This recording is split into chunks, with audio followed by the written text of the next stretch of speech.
Chocolate syrup बनवण्यासाठी इथे मी 2 tablespoon cocoa powder घेतलेला आहे आणि 4 टेबलस्पून शुगर घेतलेली आहे आणि त्यामध्ये 1 कप मी दूध मिक्स केलेलं आहे आणि हळूहळू त्याला मी कुठल्याही गुठळ्या न येऊ देता मिक्स केलेलं आहे। त्यानंतर एका गंजामध्ये थोडंसं पाणी घेऊन आपण डबल बॉयलर या पद्धतीने इथे गनाश रेडी करणार आहोत। त्यासाठी मी तिथे ते कटोरी ठेवलेली आहे आणि तिथे मी 4-5 मिनटे हे कंटिन्यू फिरवत होती गोल गोल राऊंड राऊंड, जेणेकरून तिथे कुठेही तळाशी चिटकू नये म्हणून मी इथे कंटिन्यू इथे फिरवत होती। तर पाहू शकता 4-5 मिनिटानंतर आपल्या गनाश जो आहे त्याचा कलर हा चेंज झालेला आहे। आधीच्या गनाशमध्ये आणि आताच्या गनाशमध्ये खूप सारा फरक आहे।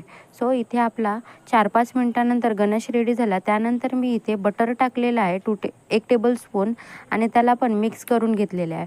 बटर इथे मेल्ट झाल्यानंतर गॅस मी बंद केलेला आहे आणि इथे आपला शायनी असा गनाश रेडी झालेला आहे, ते कुठलाही कंपाऊंड न यूज करता। व्हिडिओ कशी वाटली